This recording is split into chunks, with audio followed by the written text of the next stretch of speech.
Hello, everyone.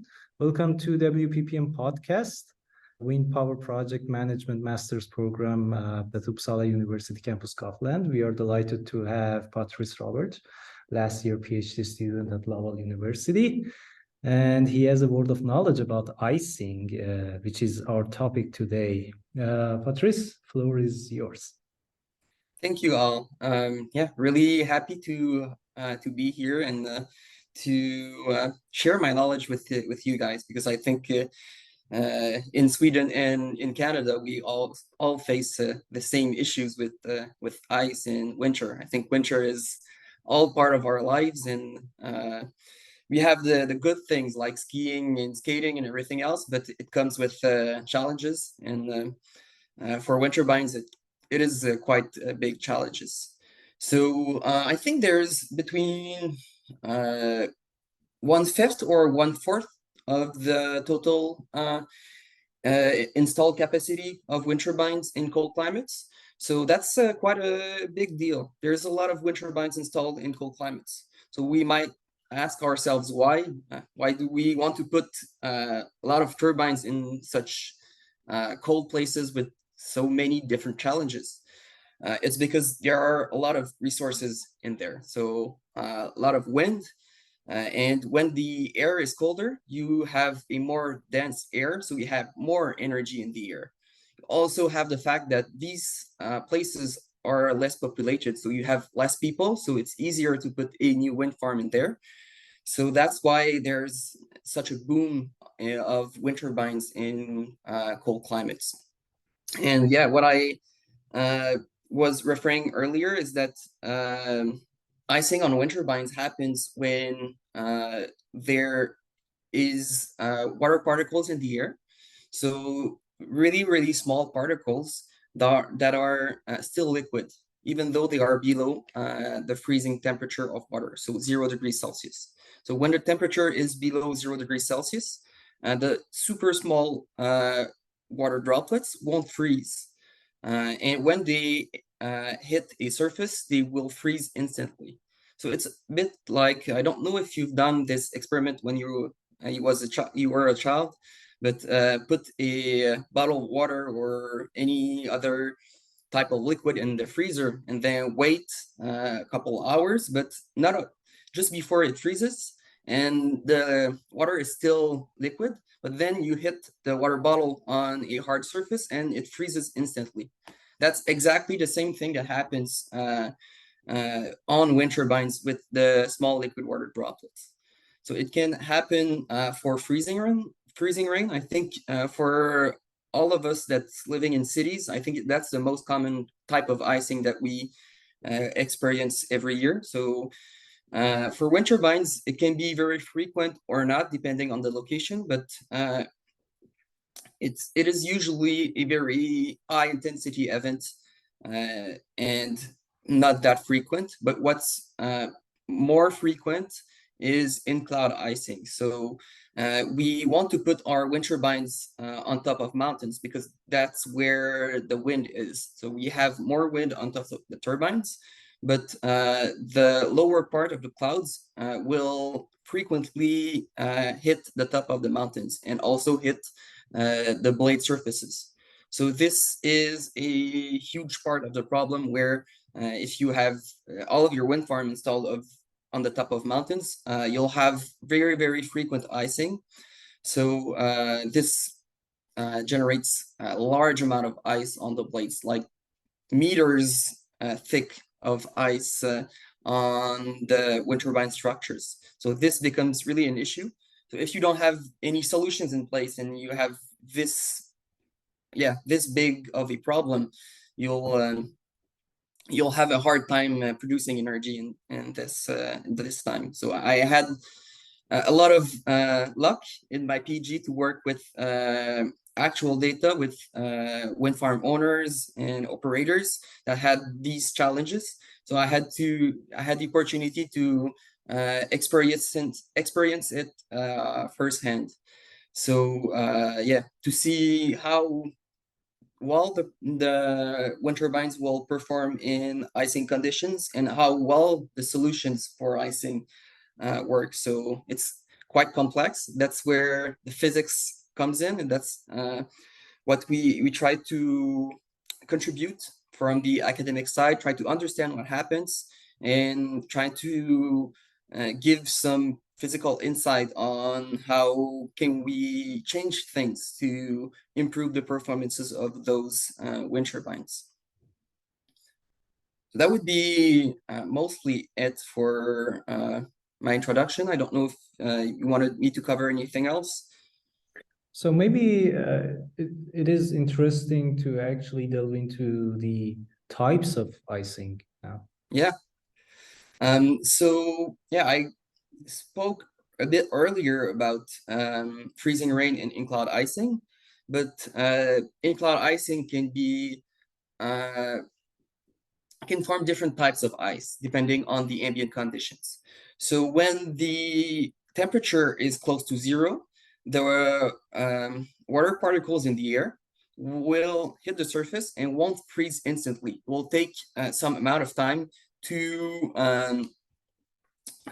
have the required energy to go from liquid to solid, because it takes some energy to change phase. But since the temperature is very close to zero, it will take more time. So you'll get a type of ice that's really clear. So super dense and clear ice, like the ice cubes that you have in your freezer.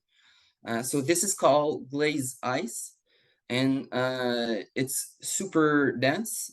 It's clear, and it can form some quite weird shapes like horns on top of it because of the thermal exchanges, the heat exchange that happens on the surface on which the ice is accreting.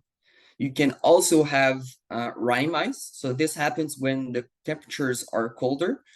So in this case, the liquid water particles will freeze instantly when it will hit a surface. So in that way, there will be air bubbles inside the ice. So you'll get a very white, opaque kind of ice, not very dense. So it can be like 3 times less dense than glaze ice. And it will generate some, since it's less dense, it will generate some bigger ice accretions.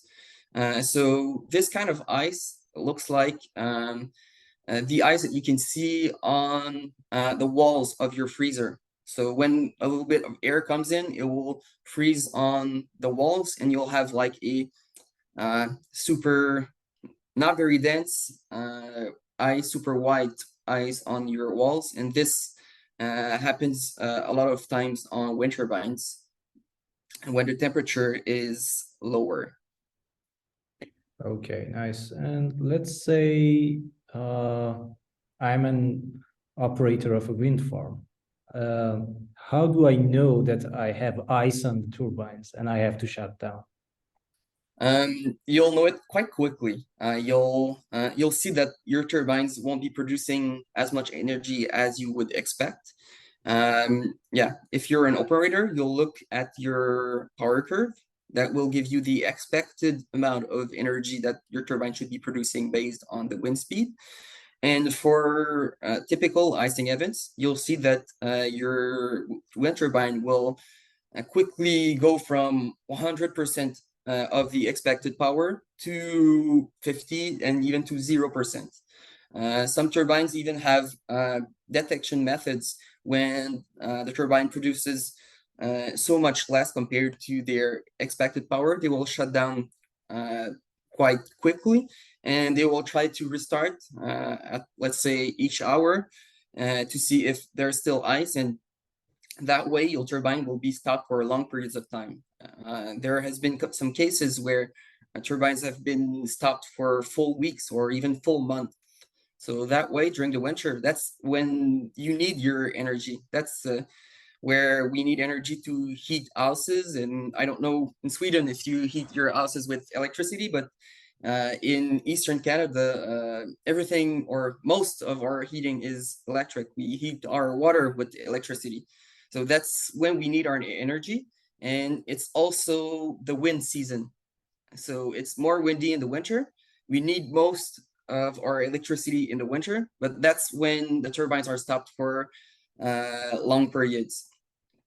So the operators will definitely see it when they will look at the performance of their wind turbines, because they will be stopped or they will be producing a significantly less, a significant lower amount of energy than they would expect.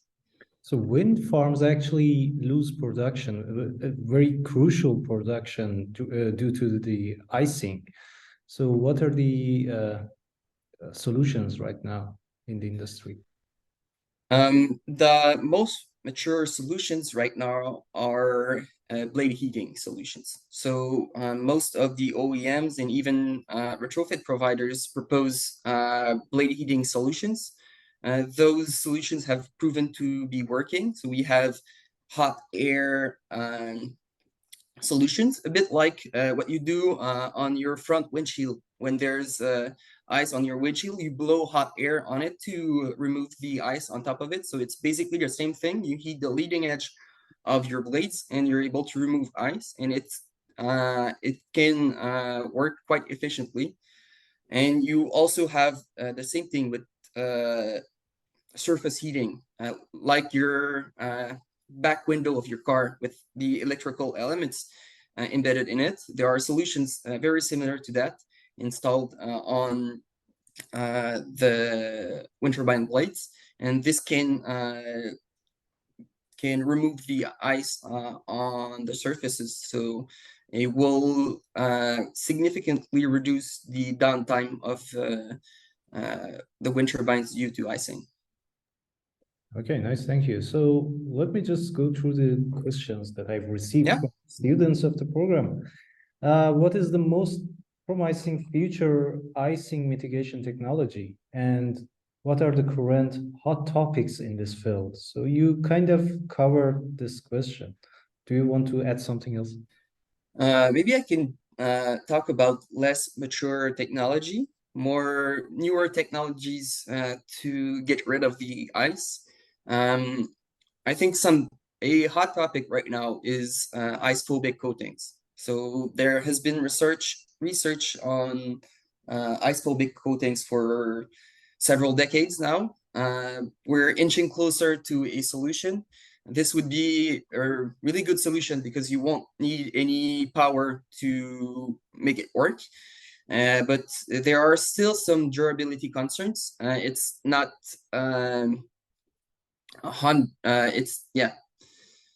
it hasn't been proven to work for long periods of time, and it erodes over time, and it can end up making the blade more adhesive to ice than before. So we got to be careful with that. We need some good validation studies, and we need also to be sure that they actually work. And the studies that I've seen recently have shown that on their own they don't work, but if you combine them with blade heating strategies, you can lower the amount of heat required to remove the ice on the blades. So the solutions might be a combination of blade heating and ice phobic coatings. Okay, so we know that companies like Enercon is using hot air, and Yep. Vestas and also I think GE, right, is using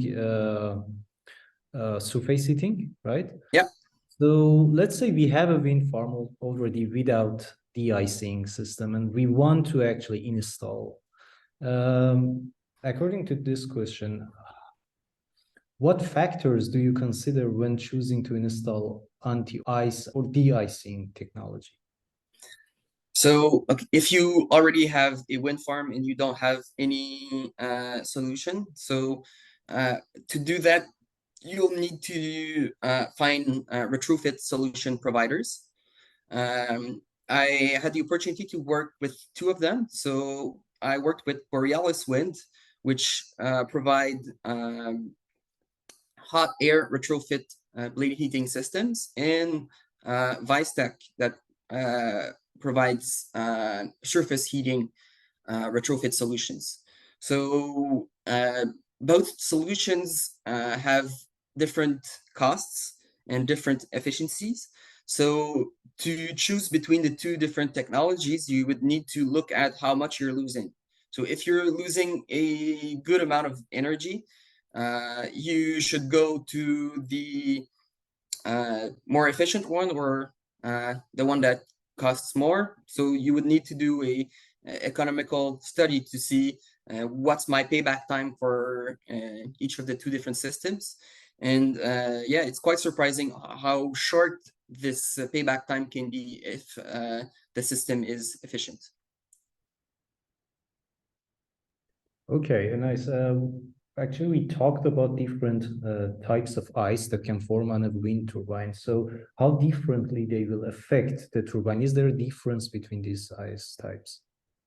Yeah, there is definitely differences because rime ice is a lot less dense. You'll have bigger accretions over the same time. So we'll totally change the geometry of the blade, and it will drastically affect the performance of your wind turbine. But also, glaze ice, since it can form in horn-like shapes, it will form really weird shapes that will completely disturb the flow on top of your airfoil. So it will affect differently the performance of your wind turbines, but in both ways, you'll get a degraded performance quite quick. Okay, and how do weather conditions such as temperature, humidity, and wind speed affect icing on wind turbines?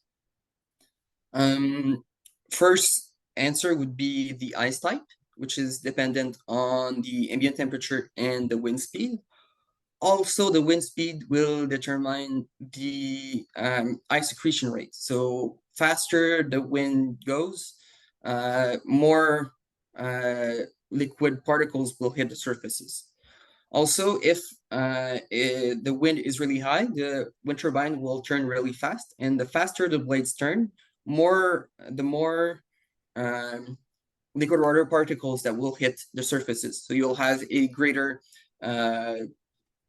accretion of ice on the surfaces. So wind speed is definitely a important parameter. Another parameter that you didn't not mention is the liquid water content. I think it's currently a hot topic in the industry, where we have found that liquid water content is the number or the mass of water in a certain volume of air. So this is a good indicator of how harsh your icing event is. So with a high liquid water content, you'll get more accretion in a shorter amount of time. There are not a lot of instruments installed on wind farms that are able to detect this parameter or measure this parameter.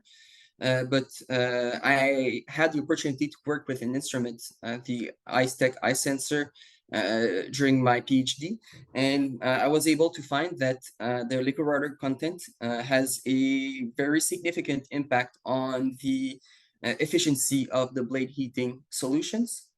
So as much as the wind speed and the temperature have. So you obviously need the wind speed, the temperature, and the liquid water content to understand what's really happening on the wind farm. As for the relative humidity, its main impact will be the sublimation phase. So when ice evaporates, so if you don't have any blade heating solution or any solution for icing, you will need to wait until the temperature goes over zero or until all of the ice evaporates. So the relative humidity, you will have a good impact on that. In the past, we have used a combination of relative humidity and temperature to estimate the frequency of icing. But since then, we have found that it wasn't really a good indicator or precise indicator of icing frequency. Okay, nice. Actually, during the lecture with you, it was interesting to see that if you also have the mitigation measures for icing and de-icing systems, you will still lose some production during icing event. Can you elaborate more? Yeah, I think we should not expect any solutions to work 100% of the time. For blade heating solutions, it's all about heat exchange, so heat transfer. So you need to heat your blade so that your blade surface hits a temperature over 0 degrees, so you get rid of the ice. But when the conditions are too harsh, so if the temperature is too low, the wind speed is too high, or the liquid water content is too high, you won't be able to remove the ice. So you would need more power to reach a 0 degrees surface temperature. But at some point, you need to size your ice protection system based on your conditions. So it wouldn't be a good idea to put a 2 megawatt, even though it's not possible, 2 megawatt heating system on a 2 megawatt turbine, because you would eat all of your energy you're producing. So at some point, you need to select the good amount of power you inject into the blades to have the maximum power output. So it's really balancing out those two factors to get the maximum energy yield. Also, I think with the systems, you can restart producing actually sooner, Yeah, right?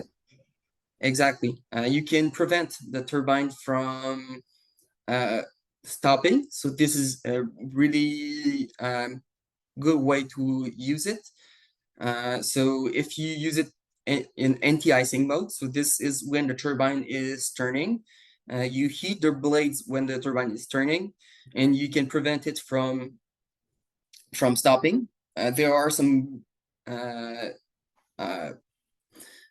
there are some instances where even though you're heating when the blades are turning, you will get some icing stoppages because of the harsh environmental conditions.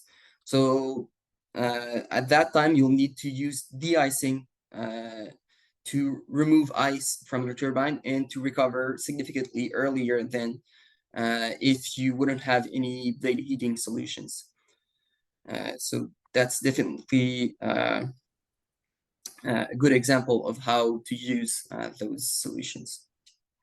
Okay, nice. Also, during the lecture we had, you actually talked about the effect of icing on measurement campaign. So for those who don't know what is measurement campaign, simply we put some devices in the place that we want to actually build a wind farm, and we start recording data of wind there to be able to actually predict what will happen when we construct the wind farm, how much wind and production we will have. So what is the effect of icing and what is the mitigation measure on the measurement campaign? On your measurement campaign, you would need to have a heated anemometer because the anemometer you're using on your meteorological mast where you take your wind measurements will face icing if you are in a ice-prone site. So that way your anemometer won't freeze up. So you'll actually have some wind measurements. But you also want to have an idea of how frequent icing will be on my future site. That's a huge focus on the site assessment phase. It is still a young area of research. The results that come out of it is still has a lot of uncertainty. But we are currently working on finding solutions to get more accurate estimations of how many percent of your annual energy production you'll lose due to icing, and that way it will give you an idea of how much should I invest to find solutions for icing. So if you're on a site where let's say you'll have 1% of your annual energy production lost due to icing. You won't put a super expensive solution there to get rid of the ice. But if you're losing 25%, it will be worth the cost, because it's always easier to buy it first and getting it installed by the OEM. So what they usually do is they take two anemometers, so two wind measurement device, one that is heated and one that's not heated, and they compare the two wind speeds of the two devices. And when the two wind speed doesn't match, it means that there is ice accreted on the instrument. And there's you can correlate that with the energy losses that you'll have on your site, but it's not very precise. You have like a plus or minus 300% uncertainty with that. So we're working on a solution that uses an ice sensor that measures active icing periods instead of ice accretion. And we are confident that this will yield significantly better results than the amount of time ice is present on the instruments. Okay, nice. Now my last question actually was about emerging technologies for icing mitigation, but we covered it. But I would say, what is the emerging technologies for icing detection? I would maybe talk a bit like about LiDAR technologies. I think this would be, it is something that has been worked on for the past decades as well. It's still hard to have good measurements on that, but there's a lot of research out of it. And also the ice sensor that I had the opportunity to work with, I think gives us a lot of information about the icing event, a lot of meteorological information, and it gives us really the key to understanding the icing event, which is the liquid water content. So with the liquid water content, you'll be able to go deeper into the icing event and have more reliable measurements, because you'll measure the active icing period or the meteorological icing period. So this is definitely something that I was blessed to work with. Okay, I'm out of questions. So do you have any words with the students of the program or prospective students of the program for the next year? I think you guys are in the right time to do that. I think there's good interest into wind energy. With the growth of wind turbines or growth in size of wind turbines, it becomes more and more interesting to go into wind energy. It's less expensive, so we're definitely in the right era to work in that. But it comes with challenges. So we don't know what will be the effects of bigger rotor diameters on the icing effect. So what will be the effect of icing on bigger turbines? So it will be worse because you'll be higher, so you'll scrape more clouds on top, or will be less worse because your rotor will turn a little bit slower because the blades are longer and you want to keep the same tip speed. So these are still questions that are unanswered, but it's really interesting to have the opportunity to work with that and to find some answers. Okay, thank you. Thank you so much for this interesting topic and for your time. And thank you, everyone, for sticking with us and listening to the podcast. Thank you all. Thank you.